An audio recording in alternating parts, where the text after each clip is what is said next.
reporting on the games you love by people who love to game. The MMO Reporter Network.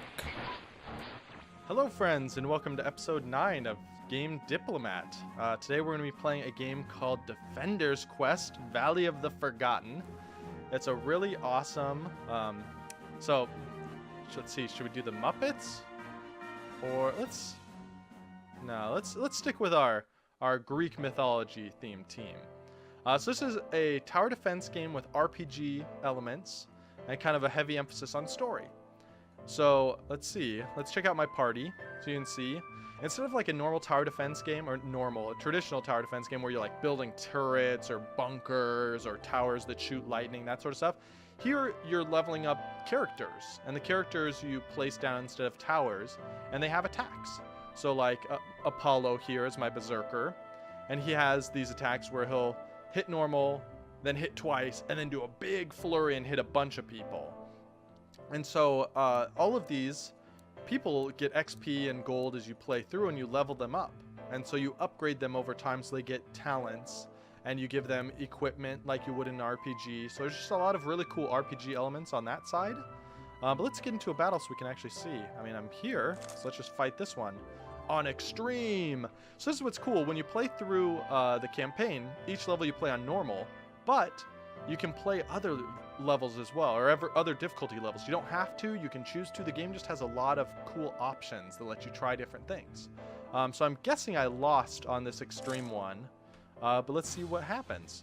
So here you can see on the left, the time is showing you like, okay, this is what's coming next. And the icons show you where they're going to spawn from. So the red plus, the blue X, or the gold star. So I paused the game with spacebar because I want to go ahead and place my dudes down first. So a lot of it is figuring out this right thing. So here you can see my archer. She can't attack melee, but she has this ring that she can attack from. And you notice, like, whoops, just bumped the mic. If you can put her in the perfect spot, she'll actually hit like a ton of different paths. So it's all about like trying to find the right place to put her. I think like right there. Maybe one up? No, right there will be perfect. She'll hit a ton of different things. And then the mage has a lot of really good AoEs that slow people down. So I think I want to have her right here where she's guaranteed going to hit everything. And then the knight, it basically softens people up. He reduces their armor, but doesn't deal a ton of damage. So you want him kind of on the front lines, weakening everyone before it gets to everybody else. So what is a good place for him? I wonder if he should just be over here, because he can hit a lot of squares. So you can kind of see the path the monsters are going. And so a lot of it... Oh, I forgot I have a dragon! Look at this! So dragons have melee and ranged. So they're really good. You just have to find the right spot for them. Is that better or is that better? I think this is better. So we're going to go ahead and do that. But then you can see I'm spending the psi, or the P up here, power. It's called psi, but let's just call it power. It's easier. Oh, I forgot my healer too. So the healer has this really cool thing where he does an AoE heal. So you want to put him in a place where he'll hit everybody in the group. So I put him so that he'll heal everybody when he does his AoE heal. And so I have this power that I can spend, but I have to upgrade my dudes as well, because my healer isn't just going to heal everybody normally. They have these combos. These are the attacks that they go through. And basically as many abilities as you unlock for them, they'll just cast them in order and then keep cycling. So it's like a combo system. So I really want Holy Light, which is the big... Oh no, Holy Light is the damage. I want group heal. So I'm going to make sure I definitely upgrade him, but it costs points to do that. I want the dragon boosted up to full because the dragon is incredible. Oh my gosh, he costs so much though. Eek, that's gonna come back to bite me. I probably shouldn't have upgraded him that much. I forgot how much it costs to upgrade him. So I'm gonna upgrade... Oh man, let's see how this goes. Because I could, if you want to, you can like despawn them during the beginning phase. You can remove them and place them down again and get full refunds. But I'd rather just see what happens. Let's boost up the speed because these blue guys are going so slow. Alright, so you can see the archer and dragon are making easy work of these guys. And at any point during the game, you can pause it and check it to see what's going on. All right, this is going to be no problem. These guys are just mowing through them. So let's just fast forward. Oh, whoa, whoa, whoa. Slow it down. One of these dudes coming out the side. All right, I'm getting more power too, so I'm going to go ahead and upgrade some of my characters. So a lot of your early choices are just like, okay, what's going to get me through to get enough kills that I can do more big upgrades? Like, oh, I want 400. Yeah, boost that dragon. We got a full-powered dragon on our hands. All right, now let's get our mage up. She's going to make sure no one sneaks through here too quickly. There we go. We're playing on fast forward. That's what I really like. Boom. Main character survived unharmed. That's what I really like about the speed. Like, if you're like, okay, I'm just mowing through this level, no big deal, let's just get through it. But if it's tough, you slow it down to quarter speed to make the choices you need. Oh, cool. So my character's leveled up. 3 of them got enough XP to level up, so we can upgrade their talents. So the mage there, we could see she was casting these abilities, or we can just do like passive effects here. The squares are passive effects. So this one, I just want to have her a good chance to freeze. Dragon, what do we want? I want to upgrade his massive ability. Oh, but I don't. Actually, let's undo that because it's so hard to upgrade him that far. It's so expensive. So maybe I'll just upgrade his Fire Breath, because Fire Breath is a cool, sweet dragon ability. And this guy, I want to upgrade his group heal for sure, because his job is just to keep everyone alive. All right. Permanently assign. Oh, cool. And I want a staff. So there's... this is pretty... let's see who can wield it, if it's actually an upgrade for anybody. So Athena, my main character, can wield it, maybe? Or no, it looks like this guy wields the staff. There we go. Charlatan said, whoa, he gets 14 more attack. So let's go ahead and do that. That's an awesome upgrade. Yeah, she's already wielding a bludgeon. Yeah, so that was a simple level. Let's go ahead and actually beat a new level so we can check out the cutscenes. And the cool thing about this game... Oh, I forgot. I'd already gone this deep into the cave. Yeah, going through the cave. And I guess we'll go to one of these blue spots real fast. These are like cities. Essentially, they're save points where you can buy weapons and armor, and you can see... There's so many cool features in this game that make it easy to use. Like here it's telling me, okay, these would be a downgrade for these, and it'd be equal for them. So it's really easy to just be like, hey, do I need to buy any of these? And a lot of RPGs, you have to like go look, okay, well, what stats does this guy's armor have? What stats does this guy's armor have? Okay, no. Here it just tells you like, hey, you don't care. No, I do not want to leave heroic mode. So there's 2 modes in the game. One where it's heroic, where you just get 1 copy of everybody. And then the normal, kind of the easier mode is where you can recruit as many dragons as you want or as many berserkers as you want. Let's just go ahead and take on a normal... Oh, cool. So here's one of the cutscenes. Athena, don't see you. You are the... Oh, no. The bad guy. So this is the bad guy that keeps showing up. So the story, super short version of the story. You got thrown out of the kingdom because you're like a bad person, or something's corrupt in the kingdom and they think something's wrong with you, but you're fine. So you got sent out to this like Mad Max wasteland where everybody is like plagued or poisoned and all this sort of stuff. But something weird is going on where you suddenly have this power where you can like control other people with your mind. And that's how the tower defense kind of theme works, is you're controlling all those people from the back of the battlefield. But this guy has the same power and he's using it for evil. You can tell because he's wearing red, and that makes him a bad guy. And of course the scar across his face as well. So the simple foot soldier's sacrifice saved the world, and in gratitude the royal family gave his descendants an honored position in the palace. Here we have his last descendant. Oh, this is actually a big plot point. Spoilers. I am the last piece of the seal, says Athena. The other 2 portions of blood seal have been broken by a sword. Yeah, you saw to that. You tell him, Athena. Oh, I should actually point out at this point, I named these characters. You can name them whatever you want. So that's not actually like Athena. This is not a Greek mythology game. I just decided to name all my characters after Greek gods and goddesses. And then in the other ones, I named them after Muppets. So I forget what their default name was, but it was not Athena.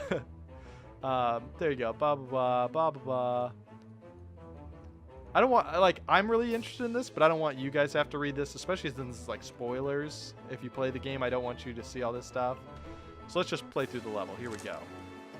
So this is Apollo. He's the berserker on your team. He's the funny guy. He throws out these really good one-liners and just goes off on these weird tangents. So here he's very confused that he can't hit somebody, or how, oh. Wait, we're blinded? Oh no, new enemy type. That's all I need. Way to go, Apollo. All right. So, Asclepius. So this guy, oh, his holy light ability will temporarily reveal them. Oh no, but he can't hit all 3 lanes.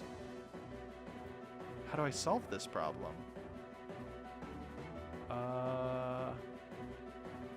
I think I'm just gonna have to do this and rely on killing that lane in these 2 spots. Dude, that's gonna be tough. Alright, first things first. Let's get the most important people down first. We need an ice mage up front, making sure that nobody is walking fast. And we need a berserker just cutting people to shreds. And we need an archer that can hit this bottom left lane for sure. So that's going to be my weak spot. Alright, we'll just toss a knight down there for good measure. And why not a dragon? Okay, this actually feels pretty good. I need to upgrade this guy to make sure he has holy light. And then that guy can go crazy. And I want her to make sure that she is freezing everybody. And then next is probably the archer. This time, I'm going to go light on the dragon this time, because it doesn't feel very important. He can't reveal dark dudes. Let's see. Oh, look at that gross smoke shroud. No, I'm missing constantly. Okay, so she can still occasionally hit them. But radiant light just totally exposes them. Alright, this is going to be no problem. Go, Asclepius. Or Asclepius. I named him after some god that is like really hard. So I had to find like a healer god that wasn't Hermes. And oh, this is the guy that has the snakes on his staff? No, I think that's Hermes. I don't know. I can't keep track of Greek gods. No! Oh, phew. One almost got through. I wasn't paying attention. Should I upgrade? Let's upgrade the knight because he can hit people. And I have these abilities up here. I forgot. So I can zap directly, like if someone's getting through, just zap them. I can frenzy, which will just increase the attack rate of everybody. I can heal all defenders, or I can place a crystals that will either explode over time, so it's like a timed bomb, or you can zap it with lightning to explode it right away. So there's a lot of really cool options for how to deal with them. Looks like we're doing just fine, so I'm going to speed up here.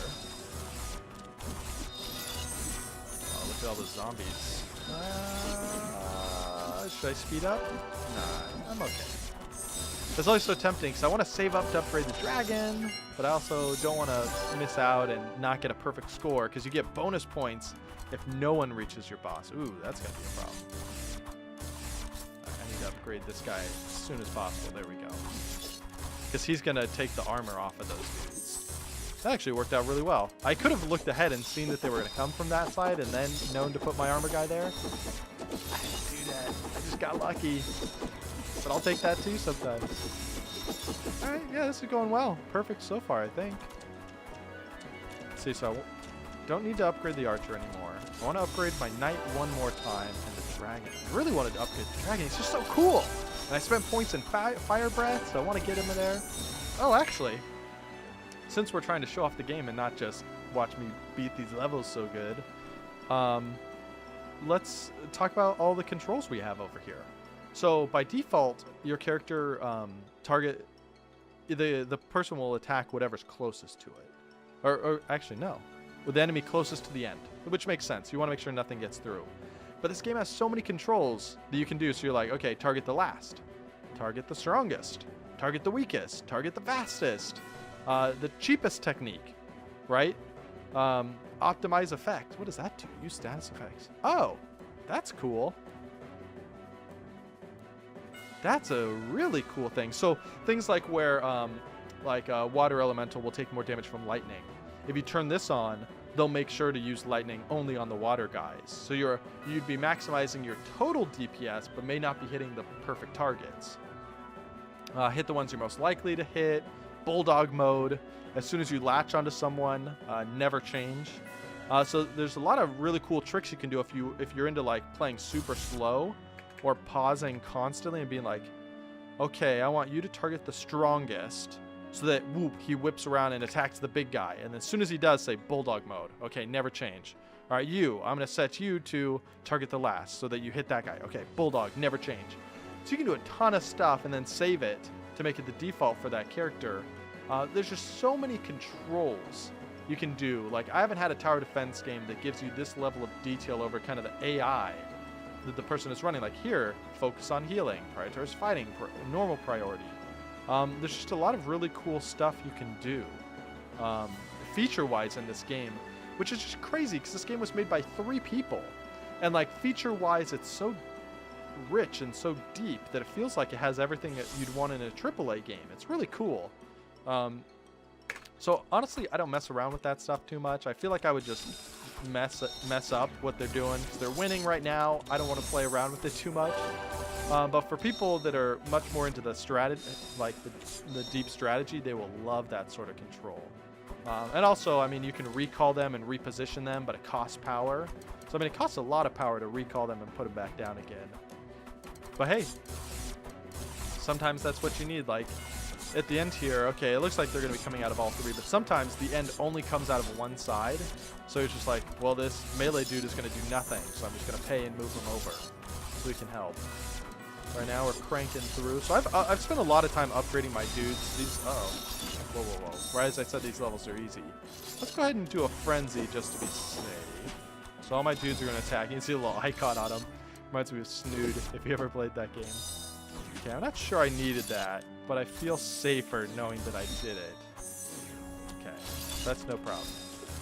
Those guys are all dead. What do red guys do? Mad ghouls. I don't remember what their deal is. You can look them up and keep track, and they tell you the first time they show up. Oh, mad ghouls attack. Okay, that's no problem, because I got my healer out there. Boom, blinding light. Everybody's healed. Hooray for everybody. Yay, Asclepius. Alright, dudes on the right are getting a little feisty.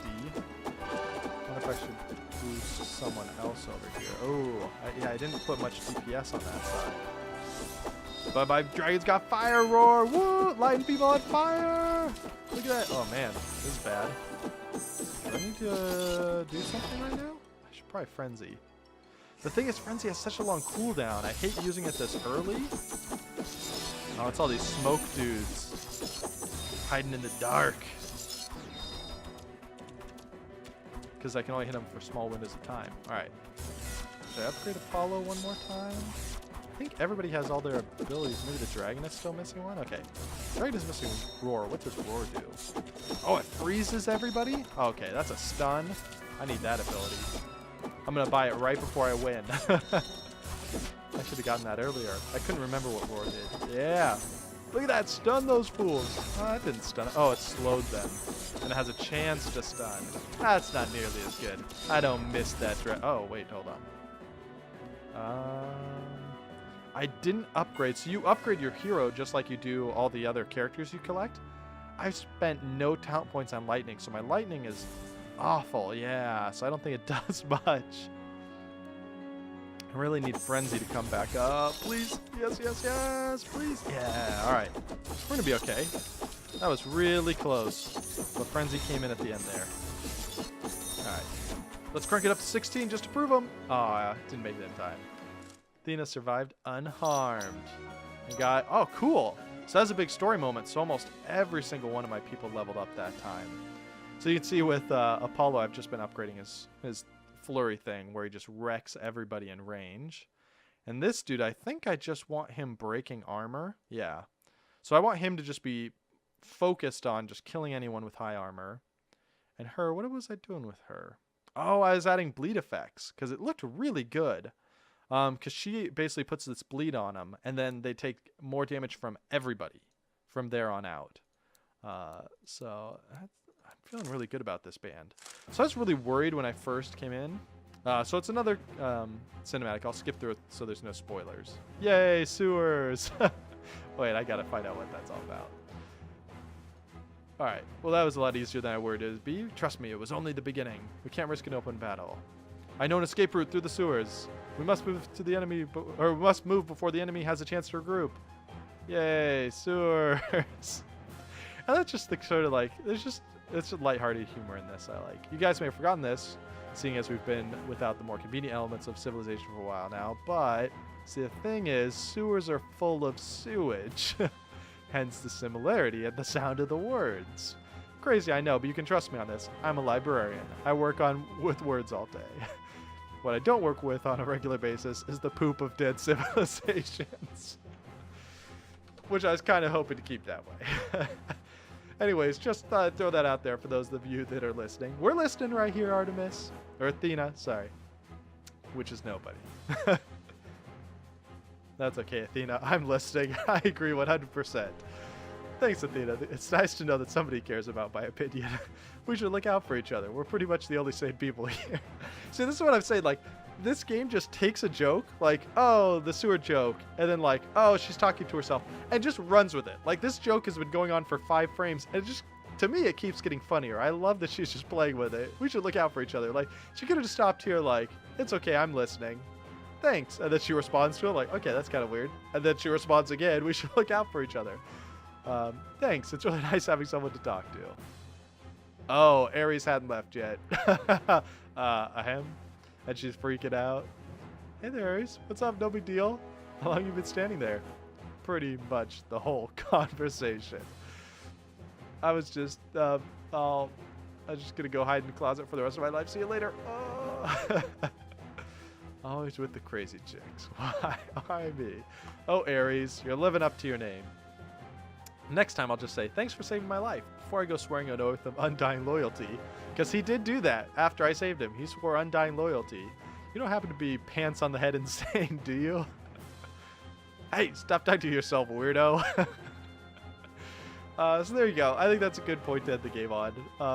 This game is just fun. It's all levels like that. Oh, and if you like that humor, the journal is just filled with all sorts of stuff like that. So, when you first meet Apollo, who's that crazy berserker who came in at the end, Apollo is, let's see, I'll just read some of this because the humor is just too good. When I come to write about Apollo, I find I must leave behind the austere language of the capital and adopt a vernacular more fitting the subject, because Athena, who's writing this journal, is a librarian, a well-trained kind of scholar. Apollo is a dumbass.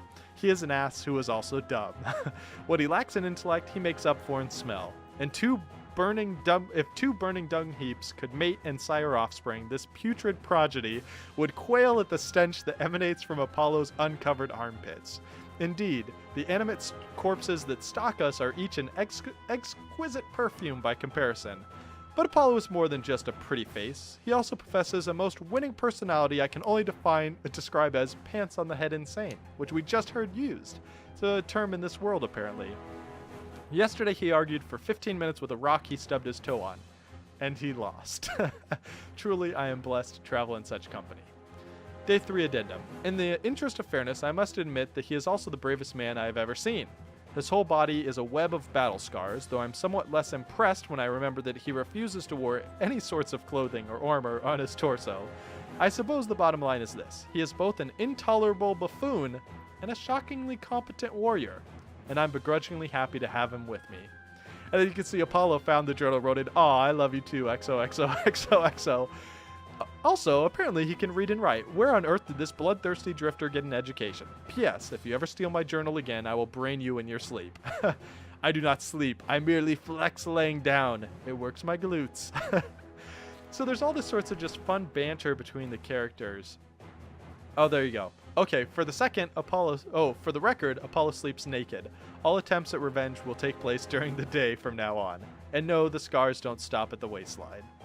Too much information there, Athena. And then Apollo comes in. What do you think, Khan and Carissa wouldn't fight too? I hate you. And so it's just, this game is just filled with all sorts of charm and humor, and the strategy gameplay is really deep. Like, that was just on normal level, that one we had to pause several times. I can just imagine, oh, look at that gross shell beast. On extreme. Ugh, super gross. Immune to devour, immune to knockback, and they spawn things when they die. Oh yeah, they spawn 6 worms, 3 fallen knights. Oh man, that's gonna be so hard in extreme. And so there's just lots of really cool, deep tower defense strategy gameplay here too. And it's a great game made by 3 people supporting indie devs. If you want to hear more about the game, I do a whole podcast about it. You can find it on GameDiplomat.com. That'll be posting tomorrow, October 19th, 2016. So check it out. Hope you enjoy the game. And if nothing else, thanks for watching the stream and having fun with us. We'll see you next time.